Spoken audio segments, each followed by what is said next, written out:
तहरीर है अधूरी आज़ादी के नाम से, अंग्रेजी में लिखी है जस्टिस मंसूर अली शाह साहब ने। ये वो जज हैं जिन्होंने कुछ अर्सा पहले रिजाइन कर दिया था इस वजह से कि इन्हें चीफ जस्टिस ऑफ पाकिस्तान नहीं बनाया गया और अदालत को ठीक तरीके से नहीं चलाया जा रहा था, अदलिया पे कब्जा किया जा रहा था। चलें इनके आर्टिकल पे बाद में जाते हैं।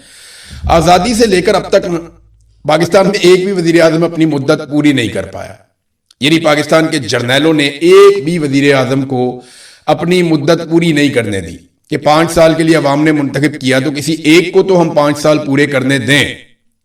तो आज तक अवाम के मुंतखब किए हुए किसी एक भी वजीर आजम को पाकिस्तान के जर्नैलों ने 5 साल मुकम्मल नहीं करने दिए, जबकि खुद इन्होंने क्या किया, बार बार डिक्टेटर्स आए, 4 मरतबा तो डायरेक्ट आके मार्शल लॉ लगा दिया, उसके बाद कई मरतबा इजाफी इकदाम करते रहे, बार बार एक्सटेंशन लेते रहे। तो खुद 3 साल के लिए आने वाले जर्नैल यहां पे 10-10 साल तक के लिए मुसल्लत रहे और एक मरतबा नहीं कई मरतबा मुसल्लत रहे। यही काम जो है मुशर्रफ ने किया, याया ने किया, यही काम जो है वो अयूब खान ने किया, यही काम जो है ज़ियाउल हक ने किया, यही काम जो है वो जनरल कियानी ने किया, वो भी एक्सटेंशन ले रहा था, यही काम जनरल बाजवा ने किया, वो भी एक्सटेंशन ले रहा था, यही काम जो है वो जनरल आसिम मुनीर ने भी किया। तो ये अपनी मुद्दत को हमेशा बढ़ा देते हैं और पाकिस्तान की मुंतखब हुकूमतों को हमेशा गिरा देते हैं, इसलिए पाकिस्तान अपनी मंजिल तक नहीं पहुंच सका। पाकिस्तान वहीं खड़ा है जहां खड़ा था, आगे नहीं जा पाया। हमने डिक्टेटरों के तलवे चाटने वाले दानिश्वर पैदा किए पाकिस्तान में। जब भी कोई डिक्टेटर आया तो दानिश्वरों ने जाकर उसको कहा, जनाब आप तो कौम का मसीहा हैं, आप ही कौम को आगे लेकर जाए। आज ये आसिम मुनीर के जिस तरह जूते पॉलिश कर रहे हैं, सारे के सारे मिलकर तलवे चाट रहे हैं, कल आसिम मुनीर का नाम लेने वाला कोई नहीं होगा।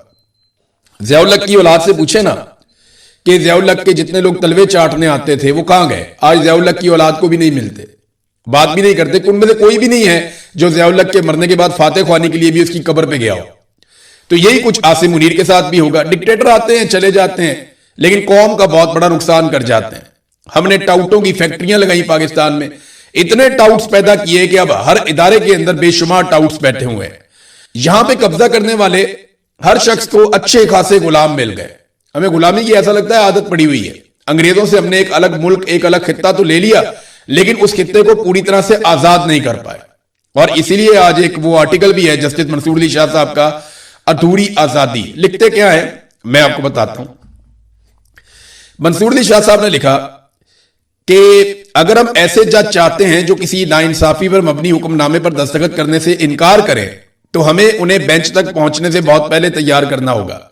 ऐसे तलबा की सूरत में जिन्हें सिर्फ कानून की बारीकियां ही ना सिखाई जाएं, बल्कि यह पुख्ता शऊर भी दिया जाए कि आइन का मकसद क्या है। पुख्ता नजरिया रखने वाला तालिब इल्म एक दयानतदार वकील बनता है। दयानतदार वकील एक बेखौफ बार रहनुमा और बेखौफ बार रहनुमा जज बनता है जो नाइंसाफी के सामने नहीं कहने की जुर्रत रखता है। अगर हम एक नस्ल को यह यकीन और अज़म दे दें तो कोई आईनी तरमीम इसे उनसे छीन नहीं सकती, क्योंकि पुख्ता नजरियात में तरमीम नहीं की जा सकती। एक और बात जो उन्होंने की, पाकिस्तान का ख्वाब एक शायर ने देखा था और इसे एक वकील ने दलील के जरिए हकीकत का रूप दिया था। इकबाल का यकीन और जिन्हा का मुकदमा। कहीं ना कहीं हमने वकील तो याद रखा मगर शायर को हमने भुला दिया। जो रूह थी पाकिस्तान बनाने के पीछे उसको हम भूल गए और यूं हमारे पास दलाइल तो रह गए मगर वो पुख्ता नजरियात न रहे जो कौमों को रास्ता दिखाते हैं। इस यौम आजादी पर हमें चाहिए कि शायर को दोबारा अपने स्कूलों, अपनी अदालतों और अपने तसव्वुर में वापस लाएं कि एक तालीम याफ्ता शहरी अपने वतन का क्या हक अदा करता है। फैज ने जिस सुबह का ख्वाब देखा था उसकी पेशानी आज भी दागदार है। उन्होंने हमें चलते रहने का पैगाम दिया था, चले चलो, क्योंकि वो हकीकी सुबह अभी तलू नहीं हुई। ये जनाब इन्होंने एक आर्टिकल लिखा और भी बहुत सारी चीजें इसमें मैंने आपको मेन चीजें एक दो पढ़ के सुनाई है। जस्टिस मंसूर अली शाह साहब जो है ना, उन्होंने उसूलों के मुताबिक अपनी जिंदगी गुजारने की कोशिश की, लेकिन यहां पे सभी कंप्रोमाइज होते हैं और मैं ज्यादा कुछ नहीं कहूंगा। इनके पास भी मौका आया था हक और इंसाफ के साथ खड़े होने का, लेकिन जज साहब ने ताकत के साथ खड़ा होना पसंद नहीं किया। लड़ाई के बाद जो बुक्का आपको याद आए उसे अपने मुंह पर मार लेना चाहिए। आज जज साहब तारीख की दुरुस्त सिमत में खड़े हैं, लेकिन उन्हें देखना पड़ेगा कि माजी में वो तमाम मौकों पर ठीक सिमत में ही खड़े थे या कहीं पे कंप्रोमाइज हो रहे थे। ये जो छोटे छोटे कंप्रोमाइज होते हैं ना, ये एक दिन पूरी कौम को भुगतने पड़ते हैं। जब इलेक्शन का ऐलान किया गया था और आईनी तकाजा भी था कि इलेक्शन करवाया जाए, तब यही जज साहब थे और दीगर कुछ जजेस थे जिन्होंने थोड़ा सा कंप्रोमाइज किया और पाकिस्तान ने उसकी बहुत बड़ी कीमत चुकाई है और हम अभी तक उसकी कीमत चुका रहे हैं। हमारे यहां पे मैंने दानिश्वरों की बात की ना, बहुत सारे दानिश्वर भी हमें मैसर रहे। ये सुहेल वड़ाइच का एक माजी का कॉलम है, जब नवाज शरीफ जेल में था। नवाज शरीफ जेल में था और मिलिट्री एस्टेब्लिशमेंट नवाज शरीफ के साथ डील कर रही थी। उस वक्त सुहेल वड़ाइच ने, और सबको पता था डील हो रही है, मैं भी जानता था, आप भी जानते थे, सब जानते थे डील हो रही है।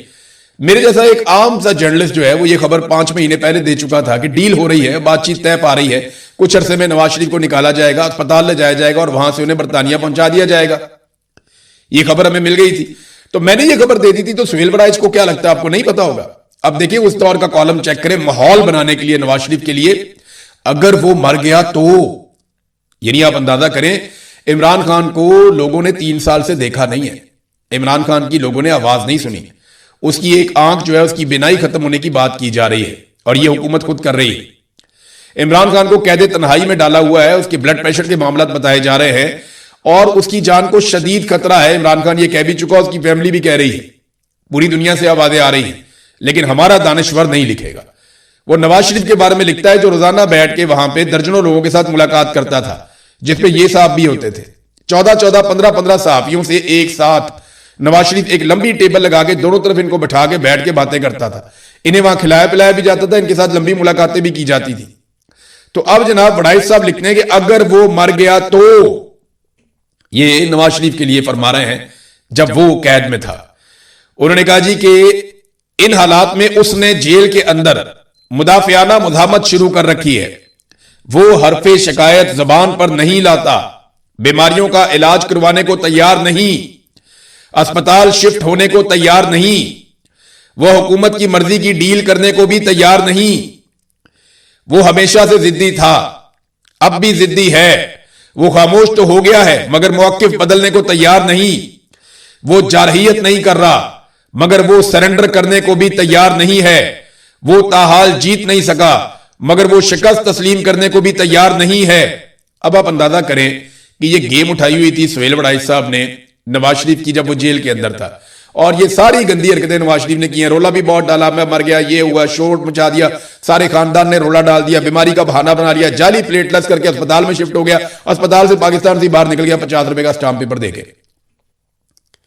और कौम को ये दानिश्वर उस वक्त क्या कहानियां सुना रहे थे, वो सरेंडर नहीं करेगा, अस्पताल नहीं जाएगा, भागेगा नहीं। और अब ये उसी नजरिए को तोड़ने में दिन रात लगे। इमरान खान सरेंडर क्यों नहीं करता भाई?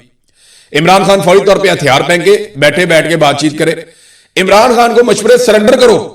नवाज शरीफ जो सरेंडर करने के लिए तरस रहा था, उसको मशवरे खड़ा रहा है, डटा रहा है और उसके बारे में कसीदे लिखे जा रहे थे। ये हमारे दानिश्वर है जो मिलिट्री एस्टेब्लिशमेंट चाहती है ना, ये उस तरफ को अपने कलम का रुख मोड़ देते हैं।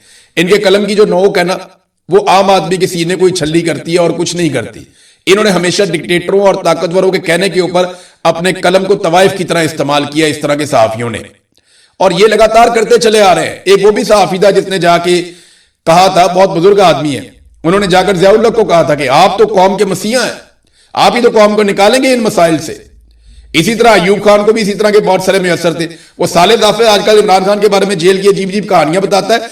इसने वो लिखा कि नवाज शरीफ के घर से कोई गंदी फिल्में और 7 जिनसी अद्वियात मिल गई हैं, शहबाज शरीफ के कमरे से भी मिल गई हैं, ये प्राइम मिनिस्टर हाउस से चीजें मिल गई हैं। इसकी अपने नाम से खबर छपी हुई है जंग के ऊपर, और आज ये वहां पे चहीता बना हुआ है। तो ये डिक्टेटरों के, जर्नैलों के कहने के ऊपर उन्होंने खबरें लिखी हैं। पाकिस्तान की सहाफत का बेड़ा गर्क किया। हम बदकिस्मत लोग हैं, इनकी खबरें पढ़ पढ़ के हमने जर्नलिज्म सीखा। हम बदकिस्मत लोग हैं कि हमने इनकी लिखी हुई किताबें और इनकी लिखी हुई जर्नलिज्म हमने पढ़ी, क्योंकि उर्दू जर्नलिज्म के अंदर यही लोग पाकिस्तान में मौजूद थे बदकिस्मती से। यही लोग, इसी तरह के लोग आगे वहां पढ़ाते रहे। वो तो अल्लाह का शुक्र है कि वहां पे इस तरह के लोग मौजूद थे जो ताजा हवा का झोंका थे। मैं ऐसा नहीं कह रहा कि सारे ही बहुत बुरे थे, बहुत अच्छे प्रोफेसर, बहुत अच्छे टीचर, बहुत अच्छे लोग भी मौजूद थे, लेकिन उन्हें कभी आगे आने नहीं दिया गया क्योंकि उन्होंने जर्नैलों के तलवे नहीं चाटे। लेकिन फिर भी उन्होंने अवाम को, तालिब इल्मों को शऊर दिया, उनका बहुत शुक्रिया। नाजरीन, अब 1.5 माह रह गया है, आज 14 अगस्त है और 27 तारीख को सितंबर की इमरान खान साहब के लिए एक बहुत बड़ा फाइनल खेलने जा रहे हैं सुहेल अफरीदी। अफरीदी साहब का कहना है कि 20 लाख लोगों को वो लेकर आएंगे। फिर उनका यह भी कहना है कि 5.5 लाख लोग अब इकट्ठे हो गए हैं इमरान खान रिहाई अमन फोर्स में, और ये जो 5.5 लाख लोग इकट्ठे हुए हैं, इनमें ज्यादातर पंजाब के लोग हैं। बहुत बड़ी कामयाबी है। 1.5 माह में कितनी तैयारी कर सकते हैं? देखिए, जितना होगा इनको जोर लगाना पड़ेगा, क्योंकि अब ये मामला इमरान खान की रिहाई का नहीं, इमरान खान की जिंदगी का मामला है। अगर ये इमरान खान साहब को जिंदा देखना चाहते हैं और ये चाहते हैं कि इमरान खान साहब बाहर आ जाएं और जिंदा रहें और मुकाबला करें और लीड करें, तो उसके लिए इन्हें आखिरी मर्तबा पूरा जोर लगाना पड़ेगा। आखिरी मर्तबा तो कोई नहीं होती, कल को दोबारा भी लड़ाई हो सकती है। हो सकता है इस मर्तबा कामयाब ना हो, 2 महीने बाद फिर निकल आए, महीने बाद फिर निकल आए, या ये तहरीक थोड़ी लंबी हो जाए। तो तहरीकें चलती रहती हैं, आखिरी तहरीक कोई नहीं होती, लफ्ज़ आखिर कोई भी नहीं होता। जिद्दोजहद के अंदर कुछ भी आखिरी नहीं होता, वो आपको तब तक करनी होती है जब तक आप जीत नहीं जाते। तो अब खान साहब की जिंदगी का मसला है, बाकी सारे मसाइल के साथ साथ तो अलग अलग इत्तलात उनकी सेहत के हवाले से आती रहती हैं। और अब तो जो सोर्सेज आपको खबर देते हैं, आप उन पर भी भरोसा नहीं कर सकते। उसकी वजह यह है कि इंटेलिजेंस एजेंसियों ने बड़े जबरदस्त तरीके से कंट्रोल कर दिया पूरे निजाम को, हर चीज को। तो अब जो सोर्सेज से खबर आती है उसको भी बहुत ज्यादा वेरीफाई करना पड़ता है। हम यानी मेरे जैसा सहाफी जो है वो डायरेक्टली मैं उठा के कोई खबर दे नहीं सकता सोर्सेज की बुनियाद के ऊपर। बहुत सारा कुछ देख के परख के फिर आप सोचते हैं कि ये खबर देनी है या नहीं देनी, क्योंकि इंटेलिजेंस एजेंसियों का कब्जा बड़ा जबरदस्त तरीके से है और ये एक मॉडल को फॉलो कर रहे हैं जो मोहम्मद मुर्सी का मॉडल है। मुर्सी के मॉडल को ये फॉलो कर रहे हैं, वहीं से इन्होंने गाइडेंस ली है। मुर्सी भी जेल से ये कहता था कि ये मुझे मार देंगे, अगर मैं मर गया तो जिम्मेदार फील्ड मार्शल होगा। मुर्सी को भी कहते तन्हाई में डाला गया था। मुर्सी की मौत की जाली खबरें भी जेल से बार बार निकाली गई थी पब्लिक का रिएक्शन देखने के लिए। मुर्सी के हवाले से सही और गलत खबरें बार बार फैलाई गई अवाम का रिएक्शन देखने के लिए, चीजों के ऊपर नजर रखने के लिए। तो वो जो तजर्बा वहां किया गया था, उसी तजर्बे को रिपीट किया जा रहा है पाकिस्तान में। नाज़रीन, एक चीज मैं आपको बताऊं कि अवाम जहां पे मिलिट्री ऑपरेशन के खिलाफ है, वहीं पे अवाम दहशतगर्दों के भी बहुत खिलाफ है। ये जब लोग कहते हैं ना कि हम मिलिट्री ऑपरेशन नहीं होने देंगे, इसका मतलब ये नहीं है कि लोग दुश्मन हैं या लोग दहशतगर्द हैं या लोग दहशतगर्दों के साथी बन गए। ये जो लोग कहते हैं ना कि मिलिट्री ऑपरेशन नहीं होने देंगे, उसके पीछे वजह यह है कि लोगों को यह लगता है कि मिलिट्री सिविलियंस के इलाकों में जब भी घुसती है बहुत तबाही करती है और उनको कोई डीलिंग का तजुर्बा नहीं है। ना वो वहां के आम लोगों को जानते हैं, ना वहां के हालात को जानते हैं, ना वहां की रवायात को जानते हैं। तो वो जिस किस्म की एक्टिविटीज वहां करते हैं उससे बहुत बड़ी तबाही हो जाती है। और एक मरतबा भी ऐसा नहीं हुआ कि मिलिट्री ऑपरेशन के बाद जो वादे किए गए हों उनको पूरा किया जाए। लिहाजा अवाम दहशतगर्दों के जितना खिलाफ है, उतना ही अवाम मिलिट्री ऑपरेशंस के भी खिलाफ है। लेकिन जब यही ऑपरेशन पुलिस करे तो अवाम बड़ी तादाद में निकलकर पुलिस के साथ मिल जाती है। ये दीर में एक अवामी लश्कर निकला और पुलिस स्टेशन के ऊपर हमले की कोशिश की जा रही थी। बड़ा खौफनाक अटैक था, मुसल्ला हमला। और 14 अगस्त से पहले दीर पुलिस लाइन पर कब्जा करना चाहते थे, मगर आम शहरी निकले, उन्होंने हथियार उठाए और पुलिस के साथ जाकर खड़े हो गए शाना बशाना। तो शहरियों ने इतना शानदार मुकाबला किया कि दहशतगर्दों को पसपा होना पड़ा। फिर बाद में कुछ वीडियो तस्वीरें आई, बड़े खूबसूरत मनाजिर थे। पुलिस वाले जो है वो आम शहरियों के गले मिल रहे थे, दोनों मिलकर एक दूसरे को मुबारकबाद दे रहे थे, क्योंकि इन दोनों ने मिलकर उन दहशतगर्दों को शिकस्त दी जिन्हें पाकिस्तान की मिलिट्री एस्टेब्लिशमेंट ने पाकिस्तान के अंदर दाखिल किया और लाकर उनको यहां पे बसाया। जनरल बाजवा, जनरल नदीम अंजुम, जिन दहशतगर्दों को अपनी सियासी जमातों के साथ मिलकर पाकिस्तान में लेकर आए थे, उन दहशतगर्दों को अवाम ने और पुलिस ने मिलकर कल के दिन में खुदेड़ा है और उसके बाद वो जश्न मना रहे थे। तो पुलिस और अवाम मिलकर दहशतगर्दी को खत्म कर सकते हैं।